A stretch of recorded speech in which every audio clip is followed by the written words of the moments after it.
Top news. భారీ వర్షానికి Banjara Hills division లోని ఉదయనగర్ కాలనీలో నాలా స్లాబ్ కొట్టుకునిపోయింది. అదే ప్రాంతంలో వర్షం ధాటికి 2 వీలర్లు సైతం వరద నీటిలో కొట్టుకుపోయాయి. నాలా స్లాబ్ కొట్టుకుపోయిన ప్రాంతాన్ని పరిశీలిస్తున్న మేయర్ గద్వాల్ విజయలక్ష్మి పరిశీలించారు. ప్రత్యామ్నాయ ఏర్పాట్లపై జీహెచ్ఎంసీ ఇంజనీరింగ్ అధికారులను ఆమె ఆదేశించారు.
టీడీపీ అధినేత చంద్రబాబు ఆయన అర్ధాంగి నారా భువనేశ్వరి గురువారం నాడు మహారాష్ట్రలో పర్యటించారు. తొలుత కొల్హాపూర్లోని సుప్రసిద్ధ శ్రీ మహాలక్ష్మి ఆలయాన్ని సందర్శించారు. అనంతరం షిరిడి పుణ్యక్షేత్రానికి వెళ్లారు.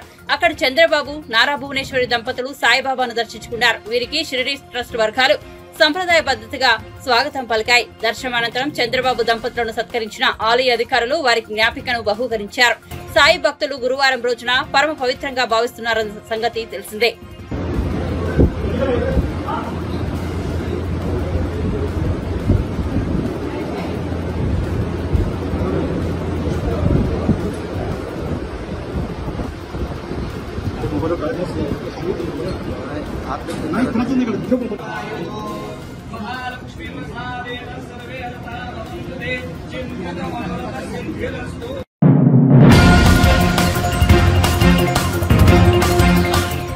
ఏపీలో జరిగిన సార్వత్రిక ఎన్నికల పోలింగ్ పై జనసేన పార్టీ అధినేత పవన్ కళ్యాణ్ స్పందించారు. ప్రియమైన ఆంధ్రప్రదేశ్ రాష్ట్ర ప్రజలకు నమస్కారం అంటూ ఓ ప్రకటన విడుదల చేశారు. ఈ నెల 13న జరిగిన ఆంధ్రప్రదేశ్ రాష్ట్ర అసెంబ్లీ ఎన్నికల్లో మీరు చూపించిన ప్రేమకు హృదయపూర్వక కృతజ్ఞతలు. సుస్థిర ప్రభుత్వం, సంక్షేమం, అభివృద్ధి, శాంతి భద్రతల పరిరక్షణ కోసం ఈ ఎన్నికల్లో ప్రజలు పెద్ద ఎత్తున భాగస్వామ్యం అయినందుకు అభినందనలు అంటూ తెలిపారు.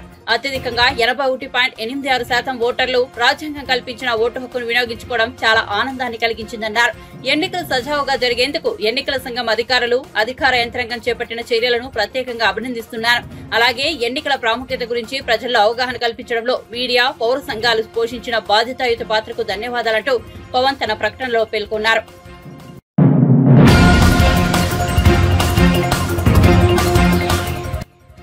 ఏపీలో ఇటీవల తీవ్ర చర్చనీయాంశంగా మారిన ల్యాండ్ టైటిలింగ్ యాక్ట్ పై సిబిఐ మాజీ జేడీ, జై భారత్ నేషనల్ పార్టీ అధ్యక్షుడు వివి లక్ష్మీనారాయణ స్పందించారు. ఆయన అనకాపల్లిలో న్యాయవాదులతో సమావేశమయ్యారు. ఈ సందర్భంగా లక్ష్మీనారాయణ మాట్లాడుతూ ప్రభుత్వ చట్టాలు ప్రజలను భయభ్రాంతులకు గురి చేసేలా ఉండకూడదని అభిప్రాయపడ్డారు. ల్యాండ్ టైటిలింగ్ యాక్ట్ ప్రజలను భయాందోళనకు గురి చేసేలా ఉందని అన్నారు.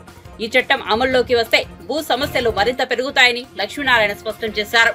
ప్రస్తుతమున్న ల్యాండ్ టైటిలింగ్ యాక్ట్ లో ఏమైందంటే ఇంతకు ముందు ఉన్న న్యాయపరంగా ఉన్న భూమికను టోటల్ గా పక్కన పెట్టి మీకు ఏవైనా ల్యాండ్ డిస్ప్యూట్స్ వస్తే నేరుగా మీరు హైకోర్టుకు వెళ్లాలని తెలియజేయడం అన్నది ప్రజల్లో భయాందోళన కలుగజేసే విషయం.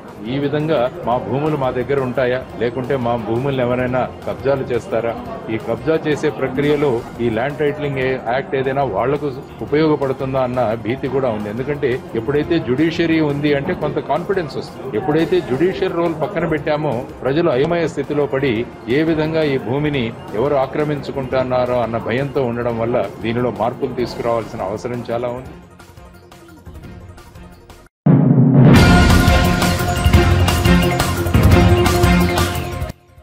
ఏపీలో వైఎస్ఆర్సీపీ నేతలు విధ్వంసాలకు తెరలేపుతున్నారని సిపిఐ జాతీయ ప్రధాన కార్యదర్శి నారాయణ ఆరోపించారు. తిరుపతిలో నిర్వహించిన మీడియా సమావేశంలో ఆయన మాట్లాడారు.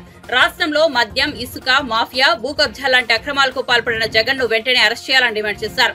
జగన్ అవినీతిపై మాట్లాడిన ప్రధానమంత్రి నరేంద్ర మోదీ జగన్ ను వెంటనే అరెస్టు చేయించాలన్నారు.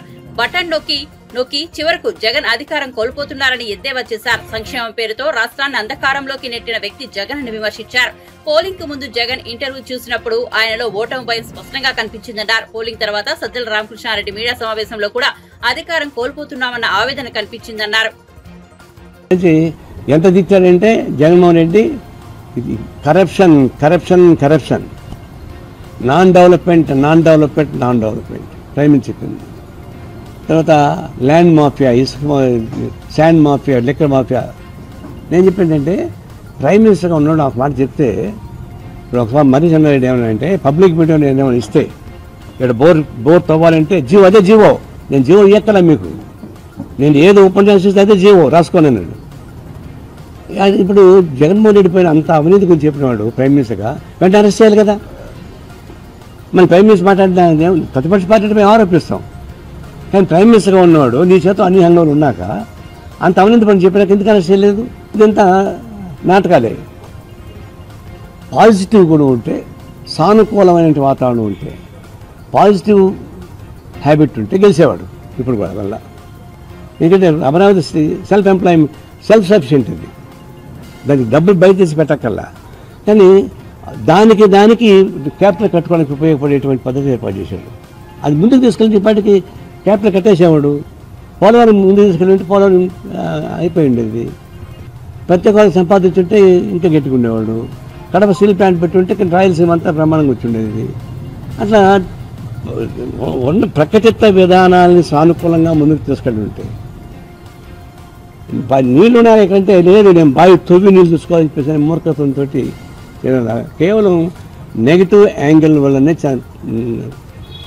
జగన్మోహన్ ఓడిపోయాడు తప్ప అతను పాజిటివ్ నుండి మాత్రం గ్యారెంటీ గెలిచేవాడు నాకు ఇప్పుడు నమ్మకం ఉంది.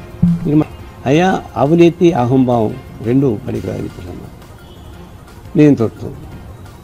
ఒక సీనియర్ మోస్ట్ ఆఫీసర్ చెప్తున్నాడు, నా సర్వీసులో ఇన్ని రకాల అవినీతి చేయొచ్చు అనేది సంగతి తెలియదంటే మాకన్నాడు.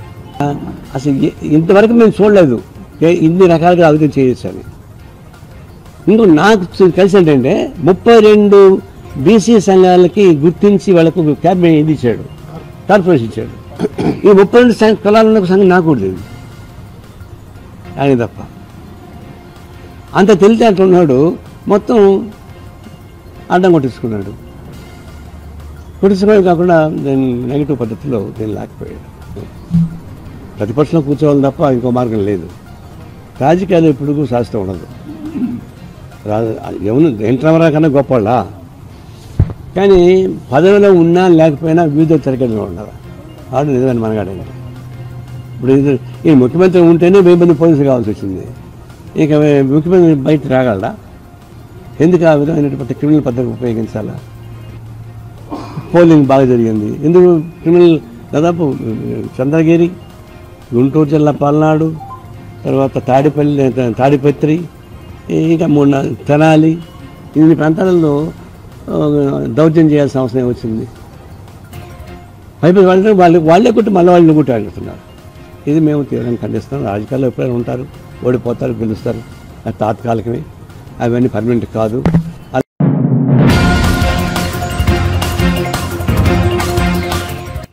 ఎన్నికల వేళ అనంతరం పల్నాడు జిల్లాలో జరిగిన ఘటనలపై జిల్లా ఎస్పీ బిందు మాధవ్ మీడియా సమావేశం నిర్వహించారు. మాచవరం మండలం పిన్నెల్లిలో బాంబులు దొరికాయని వెల్లడించారు.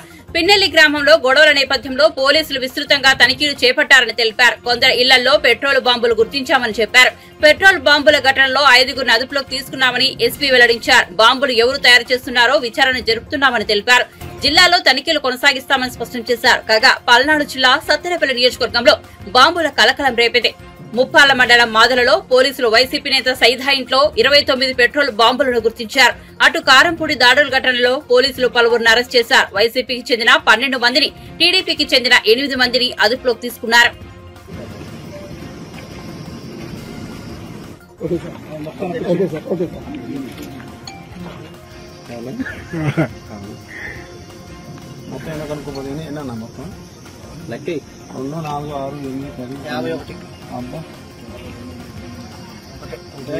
ప్రాక్టీస్ చేసిన 50 అని అది అబద్ధం చెప్పారు.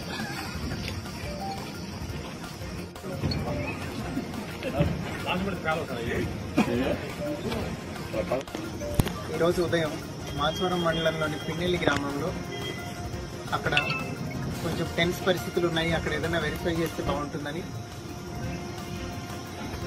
సిఐ గారు అట్లానే మాచవరం ఎస్ఐ గారు అక్కడికి చేరుకొని అన్ని ఇల్లులు ఒకదాని తర్వాత ఒకటి సెర్చ్ చేయడం జరిగింది. అక్కడ చింతపల్లి పెద్ద సైట, చింతపల్లి నన్నే, అల్లాబక్షు, అట్లానే చింతపల్లి జానీభాష, చింతపల్లి జానీభాష, తండా పెద్ద నన్ని అన్న వాళ్ళ ఇళ్ల మీద, ఒకళ్ళ ఇంటి మీద ఏమో పగలగొట్టిన బియర్ బాటిల్స్, రాళ్ళు, అట్లనే ఇంకొకరి ఇంటి మీద పెట్రోల్ పోసి నింపుతున్న బాటిల్, దానికి పైన ఒత్తి పెట్టి దొరకడం జరిగింది. వీళ్ళందరినీ అదుపులోకి తీసుకున్నాం. వీళ్ళతో పాటుగా ఎవరున్నారో ఇవన్నీ అరేంజ్ చేయడానికి వాళ్ళని కూడా అదుపులోకి తీసుకుంటున్నాము. అట్లానే ఇవన్నీ ఈ పెట్రోల్ పోసి తయారు చేస్తున్న వాళ్ళు ఎవరున్నారో వాళ్ళని కూడా వెంటనే అరెస్ట్ చేయడం జరుగుతుంది. ఇవి 2 కేసులు ఇప్పుడు రిజిస్టర్ చేస్తున్నాము. వీటిలో ఎవరెవరైతే ఇన్వాల్వ్ అయి ఉన్నారో అందరినీ రిమాండ్కి పంపించడం జరుగుతుంది. అలానే ఇలా ఏ విలేజెస్లో అయితే అనుమానాలు ఉన్నాయో అన్ని చోట్ల ఇప్పుడు ఇట్లాంటి సెర్చ్ కొనసాగుతుంది. ఎక్కడెక్కడ ఇట్లాంటి అవాంఛనీయ సంఘటనలకు పాల్పడటానికి ఇట్లాంటి కాంట్రాబ్యాండ్ మెటీరియల్ ఎవరైతే హోల్డింగ్ చేస్తున్నారో వాళ్ళందరి మీద కేసులు పెట్టి రిమాండ్కి పంపి స్ట్రిక్ట్ యాక్షన్ తీసుకోవడం జరుగుతుంది.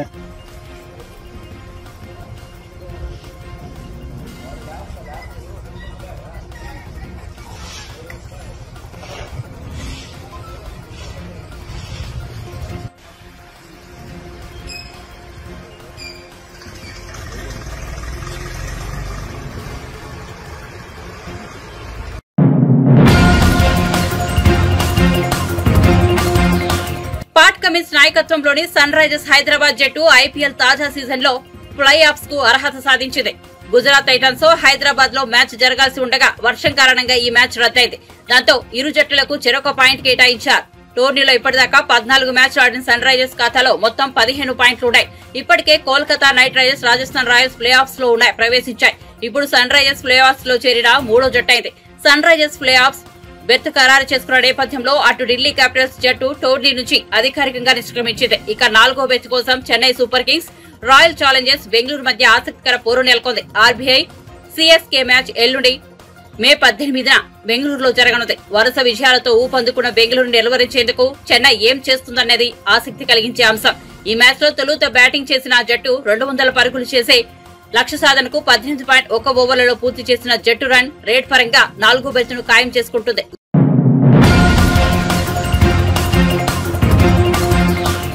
టీడీపీ సీనియర్ నేత దేవినేని ఉమామహేశ్వరరావు అమరావతిలోని ఎన్టీఆర్ భవన్ లో మీడియా సమావేశం నిర్వహించారు. సీఎం జగన్ విజయవాడలో ఐపాక్ కార్యాలయానికి వచ్చి 151కు పైగా అసెంబ్లీ స్థానాలు, 22కు పైగా ఎంపీ స్థానాలు గెలుస్తామని చెప్పడంపై ఉమా స్పందించారు. మీడియా సమావేశంలో ఉమా మాట్లాడుతూ జూన్ 4న వచ్చే ఫలితాలు సీఎం జగన్ షాక్ కు గురవుతారని చెప్పారు. ఎన్నికల్లో జగన్ ఘోర పరాజయం చూసి దేశం ఆశ్చర్యపోతుందని, రాష్ట్ర ప్రజలు సంతోషపడతారని పేర్కొన్నారు.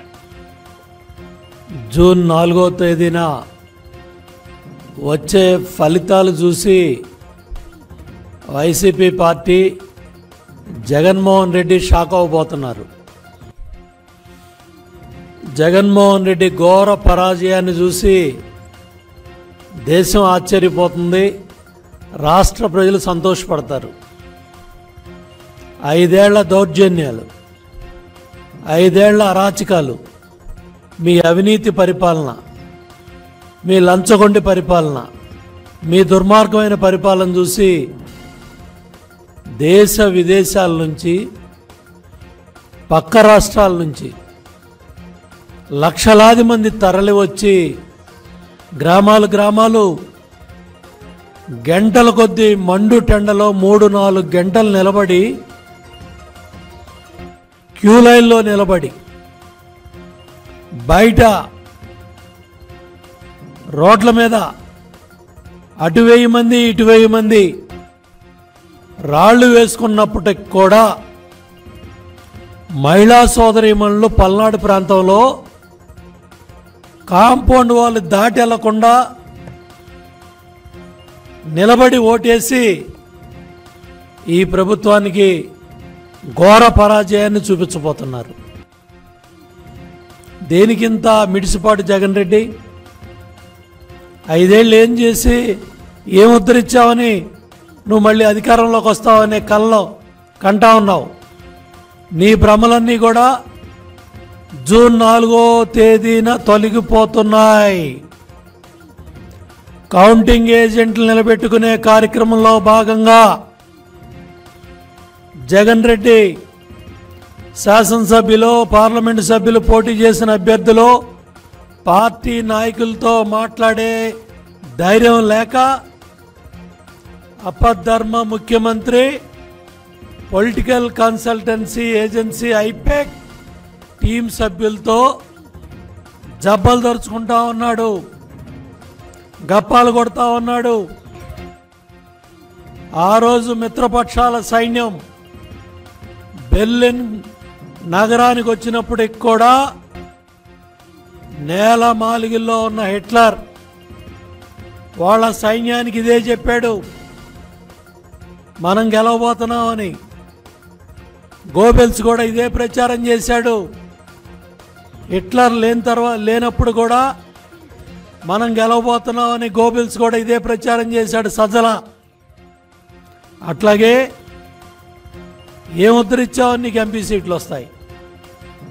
ఇవాళ వైనాట్ పులివెందుల అని ప్రజలు అడుగుతున్నారు. కడప జిల్లాలో కడప ఎంపీ కూడా గెలవబోతున్నామనే సమాచారాలు బయటకు వస్తూ ఉన్నాయి. ఇటువంటి పరిస్థితుల్లో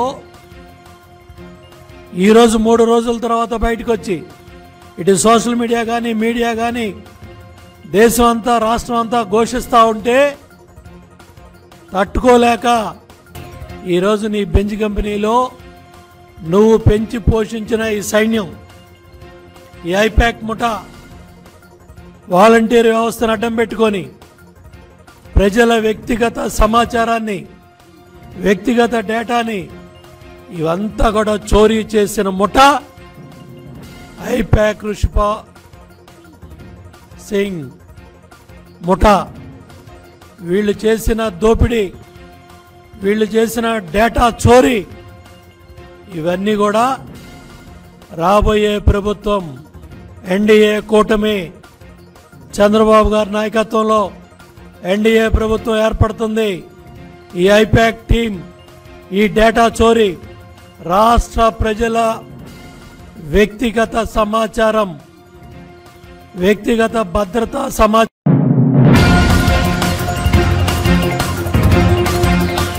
తెలంగాణ ప్రభుత్వం వద్ద ఖజానా లేదని, ఉద్యోగులకు వేతనాలు ఇవ్వలేదని పరిస్థితులు నెలకొన్నాయని బీజేపీ నేత చేవెళ్ల లోక్సభ అభ్యర్థి కొండా విశ్వేశ్వరరెడ్డి అన్నారు. గురువారం బీజేపీ రాష్ట్ర కార్యాలయంలో ఆయన మీడియాతో మాట్లాడుతూ కాంగ్రెస్ పార్టీ ఇచ్చిన 6 గ్యారంటీలు అసాధ్యమైన హామీలే అన్నారు. రేవంత్ రెడ్డి ప్రభుత్వం బాధ్యతారహితంగా వ్యవహరిస్తోందని మండిపడ్డారు. రైతుల రుణమాఫీకి 32,000 కోట్లు అవసరమవుతాయని, అది సాధ్యమయ్యే పనేనా అని ప్రశ్నించారు. కాంగ్రెస్ అధికారంలోకి వస్తే రేషన్ దుకాణాల్లో ఇప్పుడు ఇస్తున్న 5 కిలోల బియ్యానికి బదులు 10 కేజీల బియ్యం ఇస్తామని ఆ పార్టీ జాతీయ అధ్యక్షుడు మల్లికార్జున ఖర్గే చెబుతున్నారని, ఆయన కనీసం ఆలోచన లేకుండా మాట్లాడుతున్నారన్నారు. 2047 కల్లా భారత్ ను ప్రపంచ పటంలో మొదటి స్థానంలో నిలబెట్టాలనే లక్ష్యంతో మోదీ పనిచేస్తున్నారన్నారు. చేసిన వాగ్దానాలు కాదు, ఈ గ్యారంటీలు సెంట్రల్ నుంచి వచ్చినాయి. అందుకే ఇక్కడ కూడా ఆ గ్యారంటీలు మన తెలంగాణ రాష్ట్ర ప్రభుత్వం, కాంగ్రెస్ ప్రభుత్వం మీద నెత్తి మీద ఎలక్షన్స్ దృష్టిలో పెట్టుకొని ఈ గ్యారంటీలు పథకాలు అనౌన్స్ చేసింది. కానీ ఈరోజు నాకు చాలా బాధాకరంగా ఉంది ఏంటంటే, ఒక చాలా సీనియర్ నాయకుడు 50 ఏళ్ల సంది రాజకీయాలను ఉన్నారు ఖర్గేజీ, వారేమంటున్నట్టే నిజంగానే మీరు 5 కేజీల బియ్యం ఇస్తే మేము 10 కేజీల బియ్యం ఉచితంగా ఇస్తాం.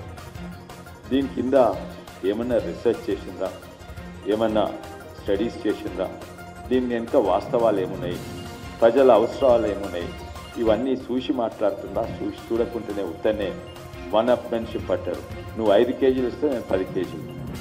వాస్తవంగా ఖర్గేజీ గారికి బేసిక్ నాలెడ్జ్ లేదని అనుకుంటున్నా, లేకుంటే ఉన్నా కూడా ప్రజలను తప్పుదారి పట్టిస్తందుకు. ఎందుకంటే వాళ్ళు 5 కేజీల బియ్యం ఎవరికి ఇస్తారు, ఎవరు తింటుందో అది తెలుసా? ఆయన ఇంత సీనియర్ నాయకుడు. ఒక వైట్ కార్డు ఉంటే ఆ వైట్ కార్డులో తల్లిదండ్రులు ఉంటే పెద్ద మనుషులు ఇద్దరు, ముసలోళ్ళు తల్లిదండ్రులు ఉంటే వాళ్ళ కొడుకులు మన్మన్లు ఓ సంటి పిల్లగాంది కూడా 5 కేజీల బియ్యం వస్తుంది. అంటే యావరేజ్ ఒక కుటుంబము రోజు మనిషికి 200 గ్రాములు రైస్ బియ్యం వాడుకుంటారు, వండుకొని అన్నం తింటారు. అంటే 200 గ్రాములు ఇంటూ 365 అంటే అవి 73 కేజీలు మనిషికి యావరేజ్ కావాలి భారతదేశంలో. యావరేజ్ అంటున్నా, ఎందుకంటే పెద్ద మనుషులు తక్కువ తింటారు, సంటి పిల్లలు తినరు, చిన్నోళ్ళు తక్కువ తింటారు, మహిళలు తక్కువ తింటారు. Average 73 kgs, maximum 80 kgs. అంటే మీరేమో 10 కేజీలు ఇస్తా అంటున్నారు. అవసరం లేని కంటే ఎక్కువ ఎందుకు? దాంతో ఏం చేస్తారు? కొంచెం వెనక ముందు చూసి మాట్లాడాలి కదా. ఎందుకంటే 10 కేజీలు నెలకిస్తా అంటే 125 కేజీలు, అంటే వాళ్ళు తినేదే 80 కేజీలు అనుకో మ్యాక్సిమం. అంటే 40 కేజీలు ఏం చేస్తారు? ఎడ్లకేస్తారా, బర్రెలకేస్తారా, కోడి దానికేస్తారా, లేకుంటే దాంతో ఆల్కహాల్ తయారు చేస్తారా? ఇంకా ముందు చూసి మాట్లాడితే ఇంత సీనియర్ కాంగ్రెస్ నాయకులు తెలివి ఉందో లేదో, జ్ఞానం ఉందో లేదో, సోషల్ స్టడీస్, సమాజం ఏం నడుస్తుందో, ప్రజలు ఏం తింటుండ్రో ఏం తింటలేరో అది తెల్లకుండా మాట్లాడదు. నిజంగానే బాధాకరంగా ఉంది ఇంత సీనియర్ నాయకులు అట్లా మాట్లాడదు.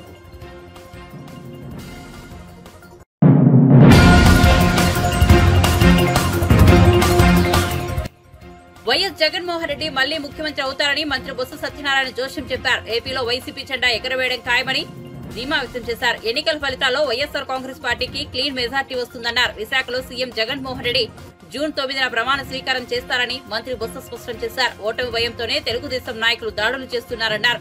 రిజల్ట్స్ వచ్చే వరకు వైసీపీ నాయకులు, కార్యకర్తలు సంయమనం పాటించాలని సూచించారు. తాము అధికారంలోకి వచ్చినా ఇప్పుడు ఎగిరి పడుతున్న వాళ్లు తోకలు ముడుచుకుని సైలెంట్ అయిపోతారని బొత్స ఎద్దేవా చేశారు. నేను హైటెక్ సిటీ అంటే హైటెక్ సిటీ ఎవరికంటే మా తెలీదా? 10 సంవత్సరాల మంత్రిని కదండి జాయింట్ దీంట్లో ఉమ్మడి రాష్ట్రంలో. చంద్రబాబు గవర్నర్కి ఒక ల్యాగ్ రాశారు. ఏమని?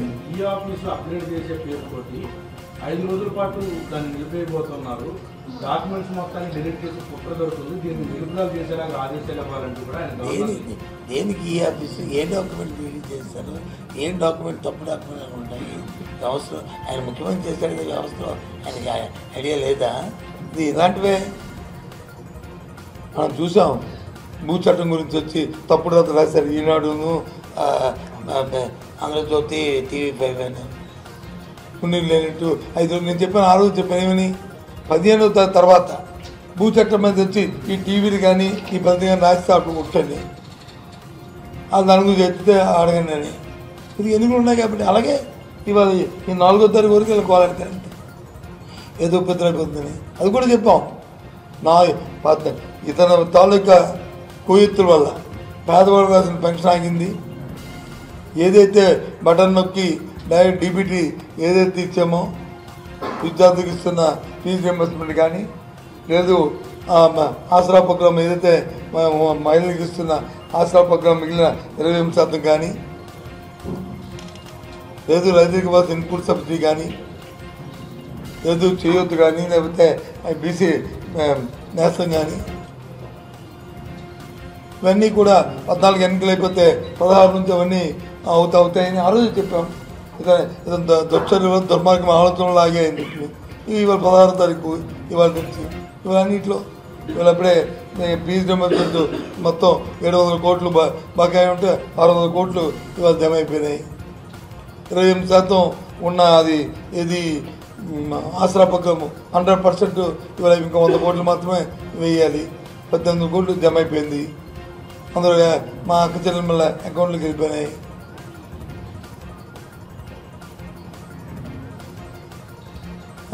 అలాగే ఇది రైతులకు ఇవ్వాల్సిన ఇన్పుట్ సబ్సిడీ కూడా కొంత రిలీజ్ అయిపోయింది. ఇంకొక 4-5 రోజుల్లో మొత్తం దాన్ని అన్నీ కూడా ఫినిష్ అయిపోతాయి, అన్నీ కంప్లీట్ అయిపోతాయి, అందరికి అందుతాయి. ఇది గవర్నమెంట్ తాలూ కేడుపడి. ఇది ఇదే చంద్రబాబు అయితే ఎన్నికలు అయిపోయాయి కదా, ఆ లోటు వేస్తే కదా ఇంకెందుకు వాళ్ళకి ఇవ్వాలి అని చెప్పి ఆ డబ్బు తీసుకెళ్ళి ఇంకొకటికి ఇచ్చేసుకుంటాడు. ఆ తాపేదాలకి ఆ సామాజిక వర్గం కాంట్రాక్ట్కి వాళ్ళకి ఇచ్చు ఇవ్వలేదు ఇక్కడ మేము. అది చంద్రబాబు నాయుడికి జగన్మోహన్ రెడ్డి తేడా. మాట అంటే మాట.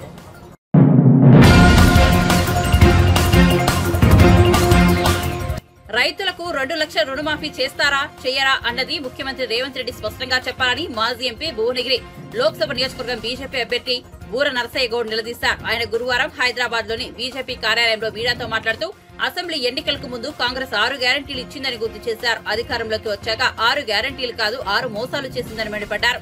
రైతులను ప్రజలను కాంగ్రెస్ ప్రభుత్వం మోసం చేసిందన్నారు. ముఖ్యమంత్రి ఎన్నికల సమయంలో దేవుడి మీద ప్రమాణాలు చేయడం చూస్తుంటే దేవుడి మీద ఒట్టు దొంగతనం చేయలేదని ఆయన అన్నట్లుగా ఉందన్నారు. కార్పొరేషన్ పేరు మీద రైతులను మరోసారి మోసం చేసేందుకు రేవంత్ రెడ్డి ప్రయత్నిస్తున్నారన్నారు. రైతులకు రుణమాఫీ చేసే వరకు బీజేపీ వదిలిపెట్టదన్నారు. కానీ ఈరోజు దానికి ఒక మెలిక పెట్టారు.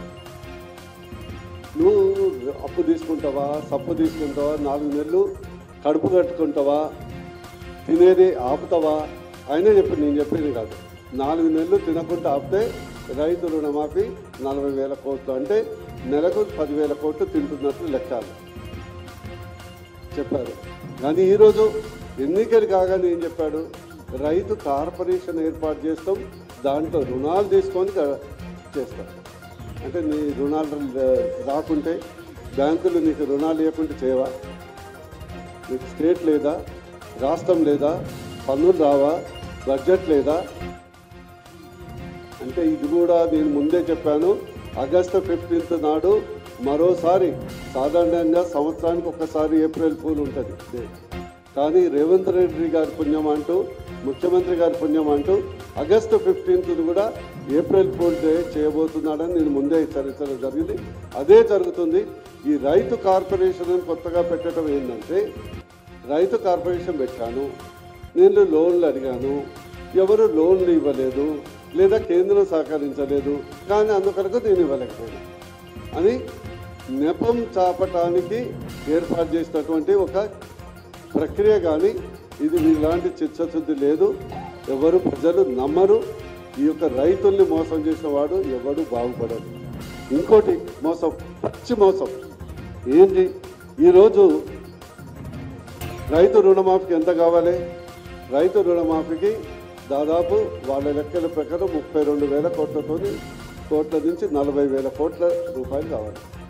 అంటే 40,000 కోట్ల రూపాయల అప్పు వీళ్ళు తీసుకురావాలి. నువ్వు అప్పు చేస్తావా, నోరు కట్టుకుంటావా, కడుపు కట్టుకుంటావా, లేకుంటే డబుల్ ఆర్ ట్యాక్స్ బంద్ చేసుకుంటావా, అది రైతులకు సంబంధం లేదు. రైతులకు కావాల్సింది రుణమాఫీ చేస్తావా లేదా.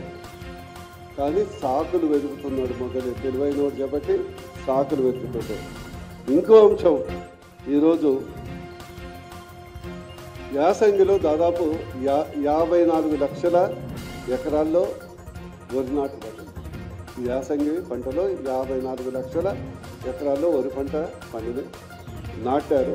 దాంట్లో దాదాపు 1.5 crores, అంటే 1,50,00,000 టన్నుల ధాన్యం ఉత్పత్తి అవుతుంది. ఇప్పుడు 1,50,00,000 టన్నులు, అంటే 15 కోట్ల క్వింటల్ల వడ్లు ఈరోజు దిగుబడి ఈరోజు రాష్ట్రంలో వస్తుంది. అంటే 15 ఈయనిచ్చిన హామీ ప్రకారం ప్రతి క్వింటల్కు 500 రూపాయల బోనస్ ఇవ్వాలి. మనం ఇచ్చింది కాదు. ఆ యొక్క అభయస్తం పత్రంలో, మేనిఫెస్టోలోనే ఉన్నది 3వ 4వ లైన్లు. ప్రతి క్వింటల్కు మీరు ఖచ్చితంగా ఇచ్చిన హామీ ప్రకారం 500 రూపాయలు ప్రతి క్వింటల్కి ఇవ్వాలి. ఈరోజు 15 కోట్ల క్వింటల్ అంటే 7,500 కోట్ల రూపాయలు రైతులకు ఈరోజు బాకీ ఉన్నారు. ఇప్పుడు పింటలు కాదు, కాంటా వేసే దిక్కు లేదు. నిన్న చూశారు మా భువనగిరిలో రైతులందరూ స్వచ్ఛందంగా రోడ్ల మీద ఎక్కారు. ఎందుకంటే 10 రోజుల నుంచి కొనే దిక్కు లేదు, కాంటా వేసే దిక్కు లేదు. అది దుస్థితి. అదే అంటే ఈరోజు 7,500 కోట్ల రూపాయలు ఎగ్గొట్టడానికి, ఇచ్చిన హామీని ఎగ్గొట్టడానికి ముఖ్యమంత్రి